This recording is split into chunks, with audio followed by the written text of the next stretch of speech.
প্রথম সবাইকে সহজে শিখির আজকের লেকচারে আমরা বিগত দুইটি ক্লাস ধরে কোয়ালিটেটিভ কেমিস্ট্রি পড়ার চেষ্টা করছিলাম। তো কোয়ালিটেটিভ কেমিস্ট্রি পড়তে যে আমরা প্রথমে কোয়ান্টাম নাম্বার এবং ইন্ট্রোডাকশন নিয়ে আলোচনা করেছি, অর্থাৎ কোয়ান্টাম নাম্বার পড়া আমাদের শেষ। এখন আমরা যেটি নিয়ে আলোচনা করতে চাই আজকে সেটি হচ্ছে আমাদের স্পেকট্রাম বা বর্ণালী নিয়ে। তো আসলে প্রথমে আমরা জেনে নিতে চাই যে স্পেকট্রাম কি, হোয়াট ইজ স্পেকট্রাম। এখানে একটা সংজ্ঞা দেওয়া আছে, the spectrum is defined as the characteristic wavelengths of electromagnetic radiation or a portion thereof that is emitted or absorbed by an object or substance, atom or molecule।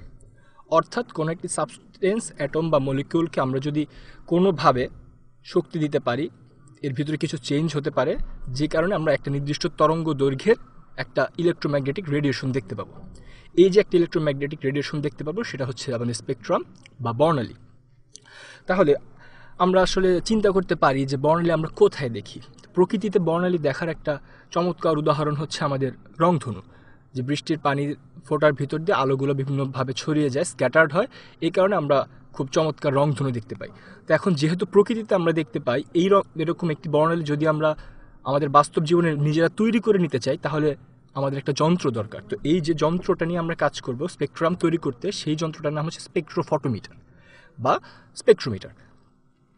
এখন আমরা আপাতত দেখি যে আমরা তো জানি যে আসলে ব্যাপারটা কি বোঝায়, কখন আমরা বর্ণালী দেখতে পাই। খুব সাধারণভাবে কেমিস্ট্রিতে এই যে একটা পরমাণু আছে, পরমাণুর মধ্যে হচ্ছে এটা আমাদের নিউক্লিয়াস, তার চারদিকে কিছু শেল আছে। এই শেলগুলোতে আমরা জানি যে n=1 প্রথম শক্তি স্তর, n=2 হলে দ্বিতীয় শক্তি স্তর, এবং আমরা জানি যে এখানে ইলেকট্রন থাকে। তো এই ইলেকট্রনগুলো আসলে n=1 মানে হচ্ছে নিম্ন শক্তি স্তর, n=2 মানে হচ্ছে দ্বিতীয় শক্তি স্তর, অর্থাৎ এর চেয়ে একটু উঁচু শক্তি স্তর বা বড় শক্তি স্তর। তো এখন আমরা জানি কি, আমরা জানি যে n=2 n=3 ক্ষেত্রে যত উপরের দিকে আমরা যাব, অর্থাৎ n এর মান যত বাড়াবো, প্রধান শক্তি স্তরের মান যত বাড়াবো, আমাদের তত বেশি শক্তি দিয়ে ইলেকট্রন নিতে হবে। অর্থাৎ এটি হচ্ছে উচ্চ শক্তির শক্তি স্তর।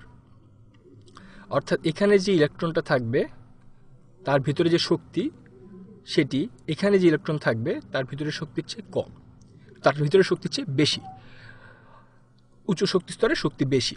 তো এখন আমরা ধরে নিলাম যে n=2 তে একটি ইলেকট্রন আছে হাইড্রোজেন বর্ণালীর ক্ষেত্রে, এটিকে আমরা n=3 তে নিতে চাই।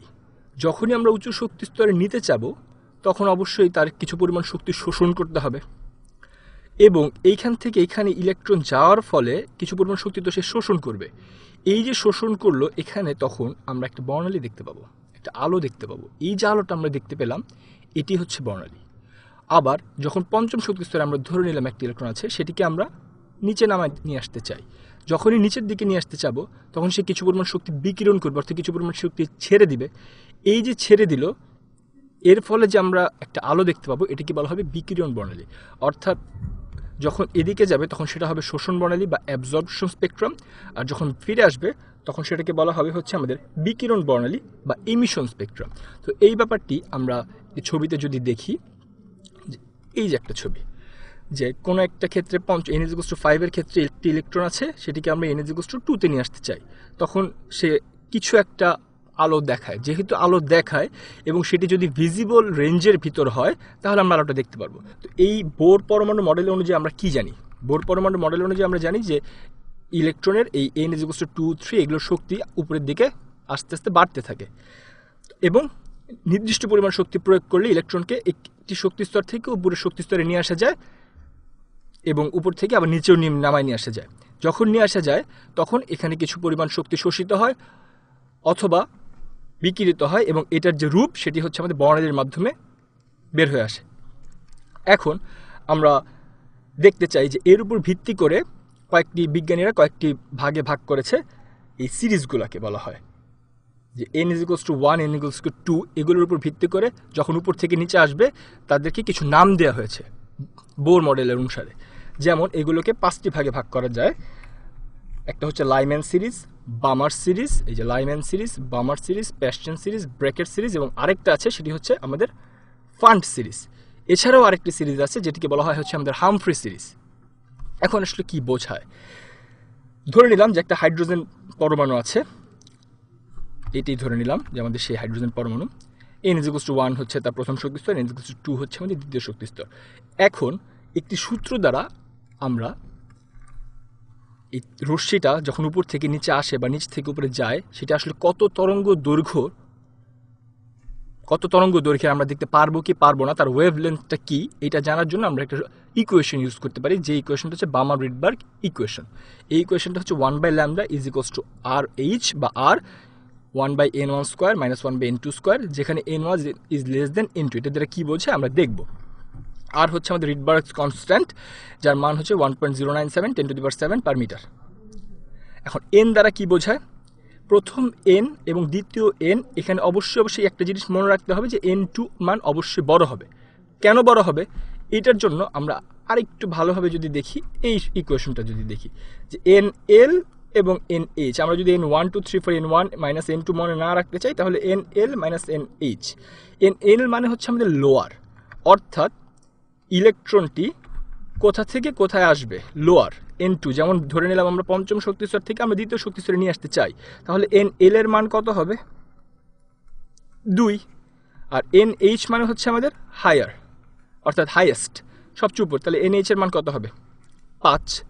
তাহলে এই ইকুয়েশনে যখন আমরা nl এবং nh এর মান বসিয়ে দিব, ধরে নিলাম আমাদের একটা ম্যাথ দেওয়া আছে যে হাইড্রোজেন বর্ণালীর পঞ্চম শক্তি স্তর থেকে দ্বিতীয় শক্তি স্তরে আমরা কোনো একটা ইলেকট্রন নিয়ে আসলাম, সেটি দৃশ্যমান তরঙ্গ দৈর্ঘ্যের রশ্মি বর্ণালী প্রদর্শন করবে কি না, এটি জানার জন্য আমরা এই সূত্রটা দিয়ে অঙ্কটা করে ফেলতে পারবো। যেমন nl আমরা বসাবো তখন 2, nh বসাবো 5, আর এর মান তো আমাদের জানা, রিডবার্গ কনস্ট্যান্ট, 1/λ মান বের হয়ে আসবে। তারপরে এটাকে যখন আমরা উল্টিয়ে দিব তখন ল্যামডার মান বের হয়ে আসবে। ল্যামডা কি আমাদের? এখানে ল্যামডা হচ্ছে আমাদের তরঙ্গ দৈর্ঘ্য। তাহলে যখনই আমরা তরঙ্গ দৈর্ঘ্য বের করতে পারলাম, এবং এই তরঙ্গ দৈর্ঘ্য যদি আমরা দেখি 400 থেকে 700 ন্যানোমিটারের ভিতরে, এবং তাহলে আমরা বুঝবো এটা ভিজিবল স্পেকট্রাম। যখন বুঝবো এটা ভিজিবল স্পেকট্রাম, তার ভিতরে আরও ভাগ আছে যে আসলে কোনটা দেখায়। যেমন 700 ন্যানোমিটারের এদিকে যদি আসে তার মানে লাল, 600 ন্যানোমিটারের ভিতরে আসলে হলুদ বর্ণালী দেখাচ্ছে, 500-র দিকে আসলে সবুজ বর্ণালী দেখাচ্ছে। এই ব্যাপারগুলো আমরা জানতে পারবো। আচ্ছা, এটি গেল হচ্ছে আমাদের বর্ণালীর ম্যাথমেটিক্যাল প্রয়োগ।